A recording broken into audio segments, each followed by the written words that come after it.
हरे कृष्णा। देखो भाई, शिकारी ने तीर मारा और कृष्ण की मृत्यु हो गई। अरे ये रामचंद्र की पत्नी का हरण हो गया और वे दर दर भटक रहे हैं। कितना संघर्ष करना पड़ रहा है उन्हें, रावण से भयानक युद्ध भी करना पड़ रहा है। तो ये सब वे मूर्ख लोग कहते हैं जो भगवान तत्व के विषय में बिल्कुल भी नहीं जानते। अरे ऐसे कैसे आप किसी को भी मूर्ख कह सकते हैं? वेल, हम नहीं कहते, भगवान श्री कृष्ण स्वयं भगवद गीता में कहते हैं, अवजानन्ति मां मूढ़ा मानुषीं तनुमाश्रितं परम भावम अजानन्तो मम भूत महेश्वरम। अवजानन्ति माम, मुझे जानते नहीं है, मूढ़ा, ये मूर्ख लोग। क्यों? क्योंकि मानुषीं तनुमाश्रितम, क्योंकि मैं मनुष्य शरीर में अवतरित होता हूँ। परम भावम अजानन्तो, ये लोग मेरे दिव्य स्वभाव को जानते नहीं हैं। और वो दिव्य स्वभाव क्या है? वो दिव्य स्वभाव है कि मैं सभी जीवित और निर्जीव वस्तुओं का सर्वोच्च स्वामी हूँ, महेश्वरम। तो फिर ये क्या है? कृष्ण की मृत्यु। तो हम ये समझ सकते हैं कि मृत्यु उसकी होती है जिसने जन्म लिया है, परंतु कृष्ण तो अजन्मा है। और भगवद गीता में बार बार इसकी पुष्टि हुई है और वो निश्चित शब्द है अज। अज मतलब जिसने कभी जन्म ही नहीं लिया। तो कृष्ण ने कभी जन्म नहीं लिया तो उनकी मृत्यु फिर कैसे हो सकती है? भगवान श्री कृष्ण स्वयं भगवद गीता में कहते हैं, अहम सर्वस्व प्रभवो मत्तः सर्वं प्रवर्तते इति मत्वा भजन्ते माम बुधा भाव समन्वितः।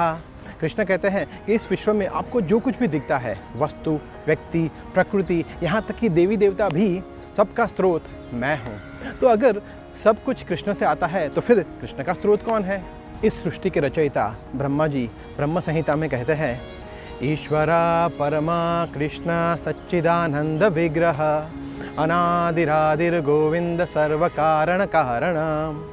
वो परम भगवान कृष्ण सबके आदि है और उनका आदि कोई नहीं है। तो ये मानना कि शिकारी ने तीर लगाया और कृष्ण की मृत्यु हो गई, ये तो पूर्ण मूर्खता है। वैसे ही कुछ लोग कहते हैं कि भगवान रामचंद्र को रावण से युद्ध करना पड़ा, बहुत संघर्ष करना पड़ा वगैरह।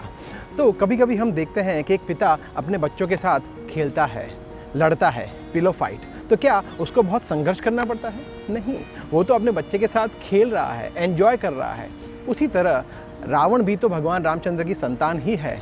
भगवान उसके साथ संघर्ष नहीं कर रहे हैं, युद्ध नहीं कर रहे हैं, वो तो युद्ध की लीला कर रहे हैं, एंजॉय कर रहे हैं। तो फिर अगर हम भगवद गीता पढ़ रहे हैं या पढ़ना चाहते हैं और उसके साथ साथ कृष्ण को हमारी तरह एक साधारण व्यक्ति समझते हैं या फिर एक बहुत बड़े ऐतिहासिक युग पुरुष या फिर जगत गुरु, यहाँ तक कि देवता भी मानते हैं, तब भी हम बहुत बड़ी भूल कर रहे हैं। क्योंकि भगवद गीता हमें यही सिखाती है कि कृष्ण पूर्ण पुरुषोत्तम परमेश्वर है।